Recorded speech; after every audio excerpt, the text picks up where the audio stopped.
Assalamualaikum warahmatullahi wabarakatuh. Tibalah kita di bahasan yang cukup populer di fisika karena sudah mulai diajarkan di SMP.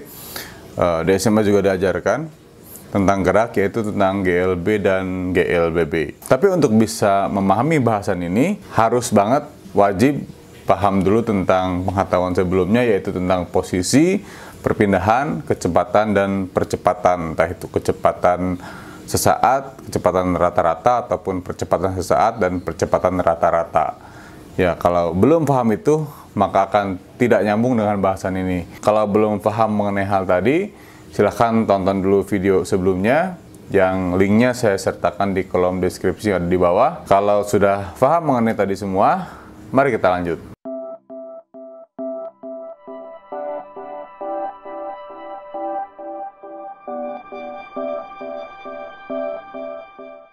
Oke, GLB dan GLBB. GLB itu gerak lurus beraturan, dan GLBB itu adalah gerak lurus berubah beraturan. Nah, yang jadi pertanyaan kemudian, yang beraturannya apa, yang berubah beraturannya apa? Oke, kita lihat dulu dari huruf depannya deh. GL, gerak lurus.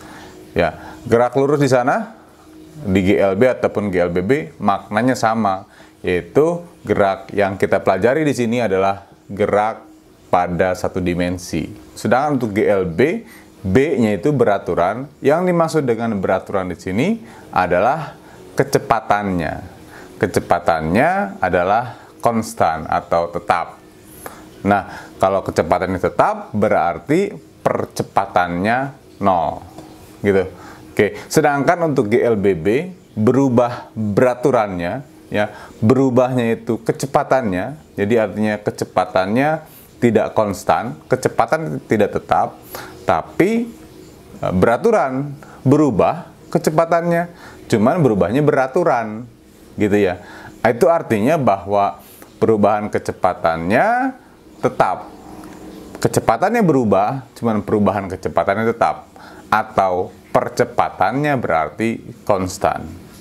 Oke. Untuk bisa paham lebih lanjut, kira-kira mari kita lihat grafik yang ini. Oke, kita mulai dulu yang dari GLBB deh, gerak lurus berubah beraturan. Karena kalau GLB itu ntar dia hanya kondisi khusus dari GLBB. Oke, kita lihat grafik-grafik pada gerak lurus berubah beraturan. Nih, ini juga grafik ini sempat muncul di video sebelumnya. Perhatikan di sini, percepatannya tidak berubah tuh, terus gitu. Ini adalah karakter GLBB nih, percepatannya tidak berubah. Oke, nah maka perubahan kecepatannya, lihat kecepatannya bertambah terus-menerus, cuman pertambahannya linier, gitu ya. Jadi kalau misalkan bertambah 5 meter per detik setiap detiknya, maka terus percepatannya 5 meter per detik setiap detiknya. Oke, nah ini adalah grafik dari posisinya, gitu. Posisinya seperti ini. Artinya posisinya ini karena kecepatan awalnya dilihat, karena posisi awalnya dilihat ini adalah di minus 20, maka ini mulai dari bawah nih. Dia artinya maju terus gitu ya. Nah, sekarang kita coba ubah-ubah percepatannya deh. Ya, coba kita perbesar percepatannya. Nah, oke, makin besar percepatannya, perhatikan nih, percepatannya makin besar, maka grafik kecepatannya dia nambah nungkik gitu ya, nambah apa ini, nambah curam grafiknya. Begitupun dengan posisinya, dia berpindah akan lebih cepat, gitu. Oke, nah, kalau saya perkecil percepatannya, maka akan makin landai itu. Oke, nah ini grafik kecepatannya di sini, ini sudah ada kecepatan awalnya. Jadi kalau kita mulai kecepatan awalnya dari 0, maka ya akan begini. Kalau percepatannya itu adalah 0, ya seperti ini nih, kita buat percepatannya adalah 0. Nah, oke. Nah, saya jadi buat ada deh kecepatannya. Nah, kalau percepatannya 0, artinya tidak ada perubahan kecepatan dong. Tidak ada kecepatan yang berubah, tidak ada yang bertambah, kecepatannya tidak ada yang berkurang. Nah, maka perhatikan grafik kecepatannya konstan. Oke, tidak berubah. Maka perubahan posisinya menjadi linier. Jadi pertambahan posisinya sama setiap saat. Ya, pertambahan posisinya bertambahnya sama setiap saat, sehingga perubahan posisinya itu berupa garis lurus saja. Nah, pada keadaan inilah, pada percepatan yang sama dengan 0, maka ini kemudian disebut dengan GLB. Oh ya, yang tadi yang GLB gerakannya seperti inilah, misalkan yang GLBB gerakannya kalau begini, ini artinya ini si mobilnya nambah kencang nih. Kalau kita, nah gitu, nambah kencang karena kecepatannya terus-menerus bertambah kan ya. Nah, kalau yang GLB tadi, maka menjadi begini nih, kecepatannya tidak berubah. Oke, nah apa yang terjadi kalau saya buat percepatannya negatif? Nah, kalau percepatan negatif nih, perhatikan kecepatannya kecepatannya berkurang, pada akhirnya kecepatan negatif atau artinya mundur, sehingga posisinya ini dia maju dulu kemudian mundur nih. Ya, coba kita lihat deh. Nah, gitu tuh, maju dulu kemudian mundur. Nah, itu dia grafik dari posisi kecepatan dan percepatan pada GLBB dan GLB. Ya, jadi GLB itu gerak lurus beraturan, itu hanya pada kondisi khusus di mana percepatannya adalah 0. Oke, pertanyaannya kemudian adalah, ada nggak sih GLB atau GLBB itu di kehidupan sehari-hari? Kalau GLB hampir nggak ada ya, hampir nggak ada. GLB itu kan gerak lurus yang beraturan, artinya gerak lurus yang kecepatannya segitu terus. Ada nggak sih benda di sekitar kita, GLB, benda yang geraknya lurus dan kecepatan segitu terus? Nggak ada deh. Ya, kalau mobil jalan tol ya nggak lurus juga kan ya, pasti jalannya ada belok-beloknya. Tapi mungkin saja pada selang waktu tertentu atau selang jarak tertentu lurus, kecepatannya tidak berubah. Cuman kayaknya nggak akan, selang waktunya itu nggak akan lama deh. Yang hampir pasti GLB itu adalah kecepatan cahaya. Dia lurus dan kecepatannya tidak berubah selama di medium yang sama ya. Ya, kalau GLBB, contoh yang gerak sehari-harinya apa ya? Contoh yang gerak sehari-hari kira-kira kalau benda jatuh deh, jatuh bebas. Jadi jatuh tanpa didorong dulu. Itu pun terjadi GLBB kalau ketinggiannya itu tidak terlalu tinggi dan kalau gesekan dari udara itu diabaikan. Jadi sulit banget ya tak GLB dan GLBB di alam nyata gitu. Nah, terus kenapa kita mesti belajar GLB dan GLBB? Ya, alasan singkatnya kenapa Anda belajar GLB dan GLBB. Kalau Anda anak sekolah, berarti ya itu tuntutan kurikulum saja, harus ada GLB dan GLBB. Ya, itu alasan yang tak beralasannya.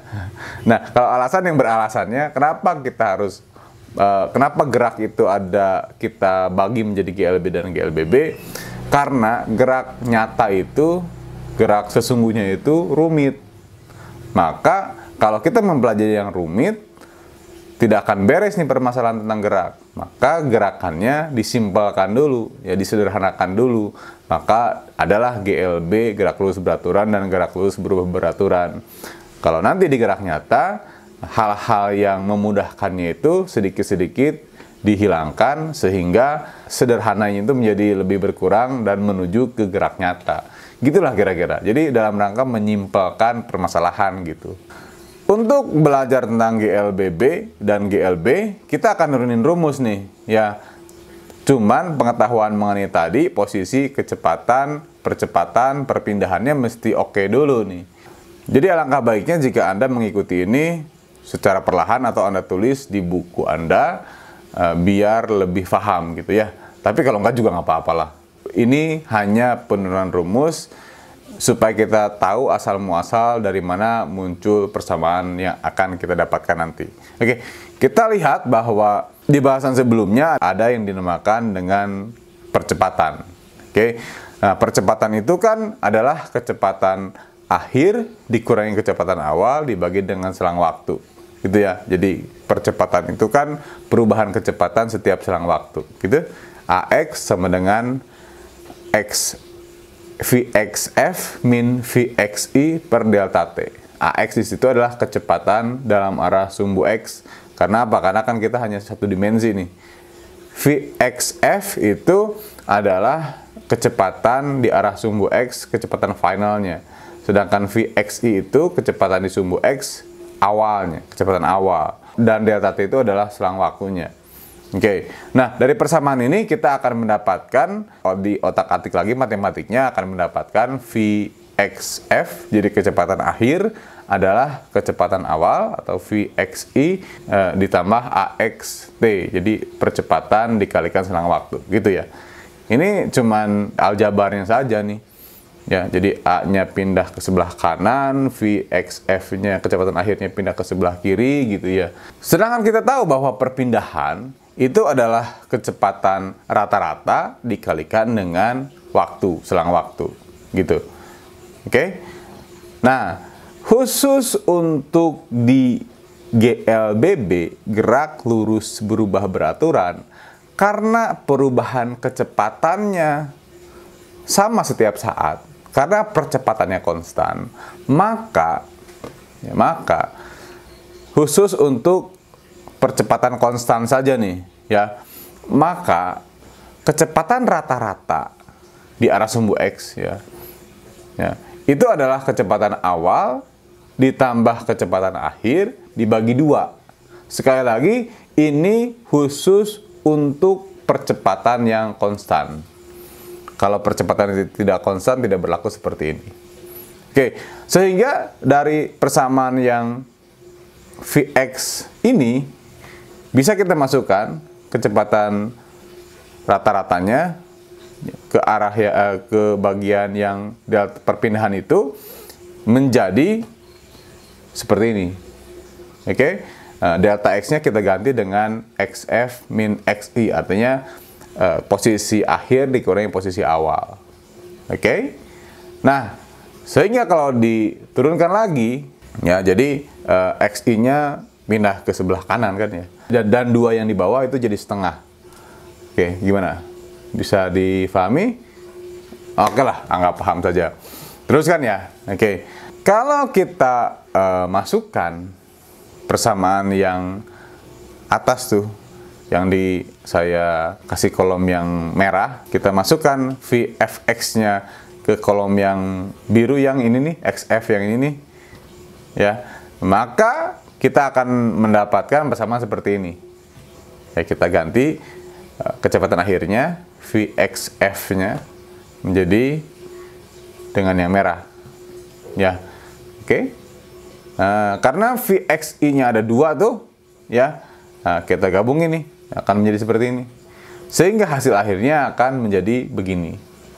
Oke, ya, sehingga hasil akhirnya adalah xf sama dengan xi plus Vxi delta T ditambah setengah AX delta T kuadrat. Posisi akhir sama dengan posisi awal ditambah kecepatan awal dikalikan dengan selang waktu ditambah setengah dikali percepatan dikalikan selang waktu dikuadratkan. Gitu ya, saya kotakin sama kotak merah nih. Oke. Nah, selain bisa menjadi seperti ini, yang kotak yang ini juga nih, yang xf sama dengan xi tambah setengah xi plus xf delta t itu, bisa juga kita ganti delta t-nya nih dengan mensubstitusi bagian yang atas, ya, delta t-nya kita ganti menjadi seperti ini. Oke, jadi delta t-nya kita ganti dengan Vxf min Vxi per Ax. Gitu ya. Oke, jadi bagian yang ini mengganti delta t-nya. Oke, gimana? Oke kan? Terusin lagi. Ya, Maka kalau dibuat posisi akhir atau XF sama dengan posisi awal ditambah kecepatan akhir dikuadratkan dikurangi kecepatan awal dikuadratkan dibagi dengan 2 kali percepatan. Gitu ya. Nah, kalau kita buat menjadi VXF, kecepatan akhir dikuadratkan, maka jadi gini dong. Ya, itu yang bagian XF min XI-nya, di posisi akhir dikurangi posisi awalnya, kita buat delta X ya, perpindahan itu artinya ya. Maka menjadi begini nih, ya, VXF kuadrat sama dengan VXI ditambah 2AX delta X. Artinya kecepatan akhir dikuadratkan sama dengan kecepatan awal dikuadratkan ditambah 2 kali percepatan dikalikan dengan perpindahannya. Gitu deh. Tuh. Ya, saya kotakin tuh ada lumayan banyak tuh. Ya, ini yang GLBB ya. Ini yang GLBB. Yang GLB gampang kok. Yang GLB itu kan cuman semua rumus GLBB cuman percepatannya 0. Jadi kalau misalkan saya ambil 3 persamaan gitu, persamaan ini nih, yang tadi kita turunkan 1, 2, 3 gitu. Maka kalau GLB, gerak lurus beraturan, itu yang sama persamaannya ini, cuman percepatannya 0 gitu. Sehingga yang ke satu nih jadi gini, yang ini jadi begini, dan yang paling bawah menjadi begitu. Intinya kecepatan akhirnya sama dengan kecepatan awal. Kenapa? Karena tidak ada perubahan kecepatan kan ya. Namanya juga percepatannya 0. Gitu. Ya, oke. Gimana nih? Bisa dipahami? Kalau sudah bisa dipahami, maka kita akan latihan deh. Oke. Nah, sebelumnya nih soal bahasan mengenai GLB dan GLBB itu bisa dibuat variasi soal yang banyak sekali. Nah, jadi kalau kita bahas satu ini pasti sisanya akan banyak sekali. Oke. Nah, ini soalnya bahasan populer nih. Oke, kita bahas ini aja deh ya, yang simpel-simpel aja. Sebuah truk berpindah sejauh 40 meter dalam selang waktu 8,5 detik atau sekon. Ketika melambat perlahan hingga mencapai kecepatan 2,8 meter per sekon. Pertanyaannya adalah berapa kecepatan awal truk dan berapa percepatan truk gitu. Jadi kira-kira ada gambarnya seperti ini nih. Jadi truk punya kecepatan awal yang belum kita ketahui. Nah, dan kecepatan akhirnya itu direm berarti ya. Katanya kan melambat perlahan, berarti direm dong. Ya. Itu kecepatan akhirnya di 2,8 meter per detik. Nah, dari kecepatan awal sampai kecepatan akhir itu, dia menempuh waktu 8,5 detik dan menempuh jarak 40 meter. Oke, bagaimana menyelesaikannya?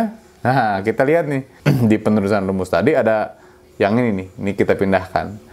Nah, XF min XI, atau posisi akhir dikurangi posisi awal, sama dengan itu tuh. Ya. Nah, oke. Posisi akhir dikurangi posisi awal itu artinya perpindahan dong. Perpindahannya 40 meter nih. Kita turunin 40 meter. Ini kecepatan awalnya kan pengen kita tahu ya. Kecepatan akhirnya 2,8 meter per sekon nih. Per 2 kali 8,5 sekon. Itu selang waktunya. Sehingga kalau kita teruskan nih, yang ini nih, maka kan kita pengen tahu VXI-nya, kecepatan awalnya. Nah, maka kecepatan awalnya menjadi gini nih. Iya kan ya? Jadi 40-nya dikalikan dengan 2 dibagi 8,5. Cepet aja ya, biar yang nonton ini yang ngotret sendiri akhirnya. Oke. Nah, sehingga hasilnya adalah 6,61 meter per sekon. Kecepatan awalnya adalah 6,61 meter per sekon. Kemudian pertanyaan berikutnya yang B kan adalah berapa percepatan truk. Nah, kalau gini mah gampang ya. Nah, ini kan bahwa percepatan itu adalah kecepatan akhir dikurangi kecepatan awal dibagi selang waktu. Nah, kecepatan akhirnya udah dapet nih. Kecepatan akhirnya kan 2,8 dikurangi 6,61 dibagi 8,5 detik berarti. Ya, sehingga percepatannya menjadi min 0,448 meter per sekon kuadrat. Itu udah ketahuan min. Itu artinya bahwa percepatannya itu berlawanan arah dengan kecepatannya. Iya, kan direm dia. Berkurang kan ya. Gitu. Nah, itu aja deh kayaknya bahasan di GLB dan GLBB. Ya, tidak akan semua soal GLBB dibahas di sini. Nanti mungkin di tahapan berikutnya aja kali. Ya, semoga video ini bermanfaat. Terima kasih. Saya Agung Firmansyah dari Toksis Fisika.